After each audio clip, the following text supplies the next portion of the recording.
যত বড় বিপদে বা মুসিবতে পড়েন না কেন, যদি আপনি কোরআনুল কারীমের ছোট্ট একটা আয়াত ধরে আল্লাহকে ডাক দিতে পারেন, ইনশাআল্লাহ আপনার সেই বিপদকে আল্লাহ মুহূর্তের মধ্যে কাটিয়ে দেবে। যেই আয়াতটা পড়েছেন স্বয়ং একজন নবী, ওই নবী এত অসুস্থ ছিলেন, এত বিপদগ্রস্ত ছিলেন, ওনার স্ত্রী চলে গিয়েছে, সন্তান মারা গিয়েছে, সম্পদ সব ধ্বংস হয়ে গিয়েছে, তিনি আল্লাহকে কোরআনের সেই আয়াত ধরে ডাক দিয়েছেন।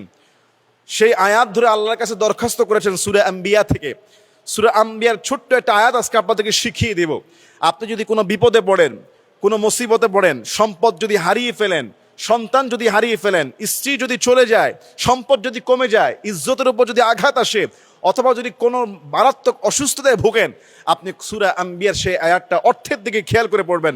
রব্বি, প্রথম হলো রব্বি, হে রব, রব্বি আন্নি, হে রব, মাসসানিয়া যুররু, মাসসানিয়া যুররু, তুমি আমার কষ্টকে মুছে দাও, তুমি আমার কষ্টকে দূর করে দাও।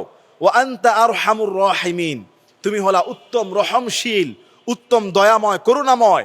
পুরা আয়াতটা কি?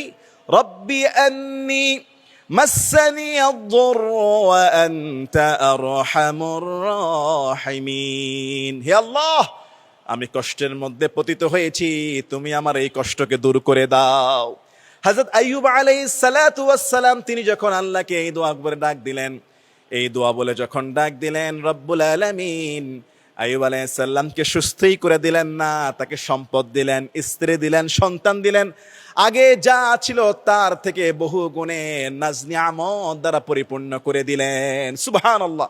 এজন্য ভাই, ছোট্ট আয়াত হতে পারে, কিন্তু এটার কার্যকারিতা অনেক বেশি না হলে পরে আল্লাহ কোরআনে এই আয়াতটা দিতেন না। রব্বি আন্নি মাসসানিয়া যুররু ওয়া আনতা আরহামুর রাহিমিন। আল্লাহ আমাদের সবাইকে আমল করার তৌফিক দান করুন। আল্লাহুম্মা আমিন।